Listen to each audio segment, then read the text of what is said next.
అంటే మీరు ఇప్పుడు రాష్ట్ర వ్యవహారాలు ఇన్ఛార్జ్ ఎవరైతే రామచంద్ర కుంతియా ఉన్నారో, కుంతియా గారిని కూడా మార్చాలి అనేటువంటిది కొంతమంది కాంగ్రెస్లో ప్రయత్నం చేస్తున్నారు. ఎందుకంటే ఆయన కొద్ది మంది పట్ల ఫేవరెటిజంగా చూపిస్తున్నారు అనేటువంటిది కూడా వచ్చింది ఒకటి.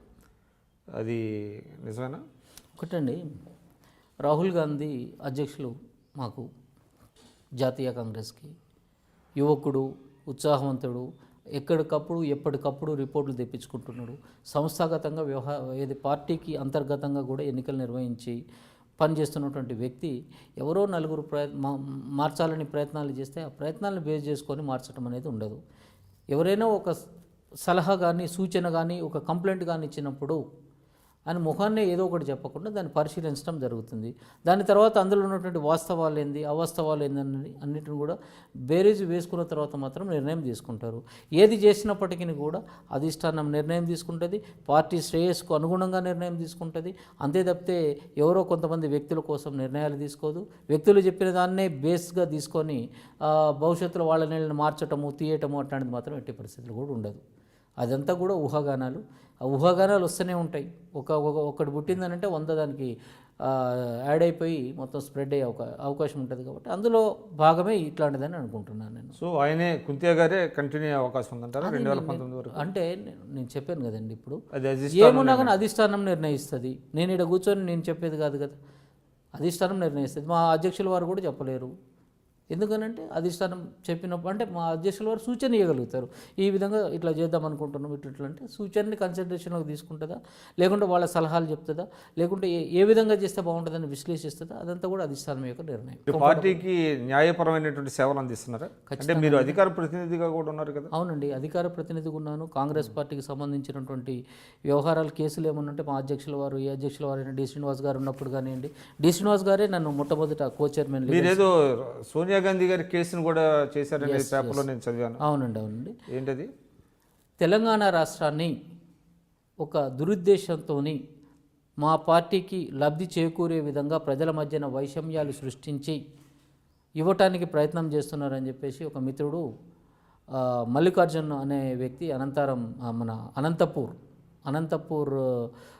బార్ అసోసియేషన్ నుంచి ఒక ప్రైవేట్ కంప్లైంట్ రెఫర్ చేయడం జరిగింది. ఎవరికి? సుప్రీంకోర్టు? లేకపోతే లేదు, అనంతపూర్ డిస్ట్రిక్ట్ కోర్టులో. అనంతపురం రాష్ట్ర విభజన సమయంలో సమయంలో అంటే జరిగినప్పుడు అది డిస్ట్రిక్ట్ కోర్టుకి రివిజన్ కింద వచ్చింది. క్రిమినల్ రివిజన్ పిటిషన్ కింద వచ్చింది. దాంట్లో నేను అపేర్ అయినా. లోయర్ కోర్టు డిస్మిస్ చేసినప్పుడు రివిజన్ పిటిషన్ వచ్చింది. సబ్సిక్వెంట్గా అది డిస్మిస్ అయిపోయింది. దాంట్లో I have got an opportunity, అంటే ఒక పార్టీ వ్యక్తి, అడ్వకేట్గానేమో నేను కేసు చేసినని చెప్పుకుంటాను, కానీ ఒక పార్టీ వ్యక్తిగా I have got an opportunity to represent Sonia Gandhi గారు, చిదంబరం గారు, షిండే గారు, ఆజాద్ గారు, గులాం నబీ ఆజాద్ గారు, జయపాల్ రెడ్డి గారు, అదే వీరప్ప మొయిలీ గారు, ఇంతమంది ఎమినెంట్ పర్సనాలిటీస్ని రిప్రజెంట్ చేసే అవకాశం నాకు వచ్చింది. Yes, I'm proud to that.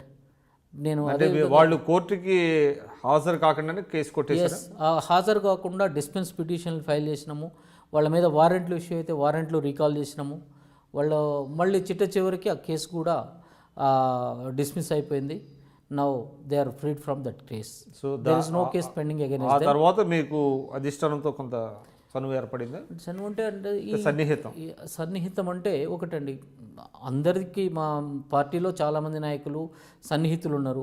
ఒక ప్రొఫెషనల్ కాబట్టి నా అవసరాన్ని తగ్గట్లు వాళ్ళు నాతో ఇంటరాక్ట్ కావటం కానివ్వండి, నేను వాళ్ళ యొక్క ప్రజెన్స్ అవసరం ఉన్నప్పుడు, వాళ్ళ యొక్క సిగ్నేచర్స్ అవసరం ఉన్నప్పుడు నేను వాళ్ళతో ఇంటరాక్ట్ కావటం కానీ జరిగింది. దే ఆర్ కైండ్ ఎనఫ్, చాలా బాగా రిసీవ్ చేసుకొని ఏ వ్యక్తికి ఎటువంటి మర్యాద ఇవ్వాలనో ఆ విధంగా మర్యాద ఇవ్వటం జరిగింది.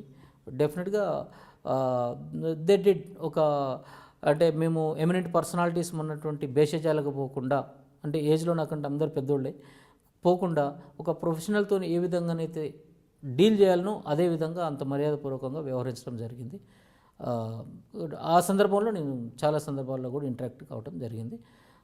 మిగతా నాయకులేమో రాజకీయాలు మాట్లాడితే మేము ప్రొఫెషన్ గురించి అండ్ ఈ కేసు గురించి చర్చించే వాళ్ళము. తర్వాత మీరు అంటే ఉమ్మడి రాష్ట్రంలో కాంగ్రెస్ పార్టీకి లీగల్ కో-చైర్మన్గా చేశారు.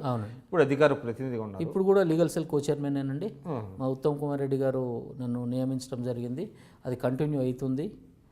సో అడిషనల్గా అధికార ప్రతినిధిగా కూడా అధికార ప్రతినిధి ఇక్కడ బొత్స సత్యనారాయణ గారు కో చైర్మన్గా నియామకం చేసిన అది కంటిన్యూ అవుతుంది.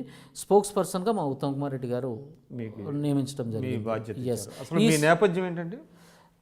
నేపథ్యం అంటే గొప్పగా చెప్పుకునేది లేదు. అంటే మా ఫాదర్ టీచరు, మా మదర్ హౌస్ వైఫ్. అంటే పొలిటికల్గా జిల్లా నల్గొండ జిల్లా అండి. అంటే నేను పుట్టింది ఖమ్మంలో పుట్టాను. మాదాపురం అని విలేజ్ మా నేటివ్ ప్లేస్. అక్కడ నుంచి ఖమ్మం నుంచి we are settled in Nalgonda జిల్లా మాది.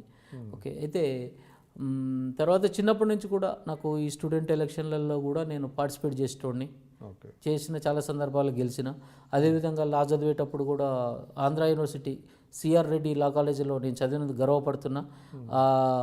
ఎలక్షన్లలో కూడా నేను పోటీ చేయటం 2 సార్లు పోటీ చేసిన, ఒకసారి గెలవటం జరిగింది, ఒకసారి ఓడిపోయినా. తర్వాత చిన్నప్పటి నుంచి, ఇప్పుడు కాదు, అంటే మీకు గుర్తుంటుంది కాబట్టి చెప్తున్నాను. ఆవుదూడ గుర్తున్నప్పుడు చిన్నప్పుడు ఒక ప్లాస్టిక్ బ్యాడ్జ్ ఉండేది, జేబుకు పెట్టుకొని ప్రచారం చేసేవాళ్ళు. దానికోసం ఒక 4 రోజులు మా ఊరు సర్పంచ్ ఇంటికి పోయి దాన్ని తెచ్చుకున్న చిట్ట చివరికి వేయటం జరిగింది. అంటే అంత అభిమానం అప్పటి నుంచి కూడా ఈ రోజు వరకు, భవిష్యత్తులో కూడా నేను కాంగ్రెస్ పార్టీని వదలను. కాంగ్రెస్ పార్టీ నేనే కాంగ్రెస్ పార్టీ అని చెప్పేసి అంత ప్రేమతోని, అఫెక్షన్తోని నేను కాంగ్రెస్ పార్టీ ఎట్లుంటా. కాంగ్రెస్ పార్టీ కూడా భవిష్యత్తులో మంచిగా ఉండాలని చెప్పేసి కోరుకుంటా. మీ ఫ్యామిలీ, మీకు ఎంతమంది పిల్లలు, మీ శ్రీమతి ఏం చేస్తారు? మా మిస్సెస్ గ్రాడ్యుయేట్ అండ్ ఆమె హౌస్ వైఫ్ అండి. నా డాటర్ వచ్చేసి ప్రణవి రెడ్డి, ఆమె బీబీఏ చదువుతుంది ఇప్పుడు. ఒకతే డాటర్ నాకు. మా ఫ్యామిలీ, మా బ్రదర్స్ నాకు ఇద్దరు కూడా యూఎస్లో సెటిల్ అయిపోయిన అక్కడనే ఉన్నారు. అండ్ వాళ్ళకి ఇద్దరు పిల్లలు. ఒకరికి 2 కొడుకులు, చిన్నోనికి, ఇంకొకరికేమో ఒక బిడ్డ, ఒక కొడుకు. మా మరదళ్ళు 2 కూడా ఎంప్లాయ్మెంట్ అక్కడ చేస్తున్నారు. తమ్ముళ్ళు 2 కూడా ఎంప్లాయీస్ సాఫ్ట్వేర్లో ఉన్నారు. So you are very contented person. అది మీరు చెప్పాలి. అది మీరు చూస్తున్నారు ఐ డ్రీమ్ న్యూస్ని. మీరు చూస్తున్నది ఐ డ్రీమ్ న్యూస్. అంటే కళలని నిజం చేస్తూ ప్రజలకి నిజాలని కళల ద్వారా తీసుకొచ్చే ఐ డ్రీమ్కి మై బెస్ట్ విషెస్. మీరు చూస్తున్నది ఐ డ్రీమ్ న్యూస్. మీరు చూస్తున్నారు I dream channel. For more videos please subscribe I dream. మరిన్ని వీడియోల కోసం ఐ డ్రీమ్ని సబ్స్క్రైబ్ చేయండి. Please subscribe I dream. And I am very much satisfied with the way interview went on. Kindly subscribe to I Dream. For more videos, subscribe to I Dream. And loads of fun entertainment and content. Do watch I Dream.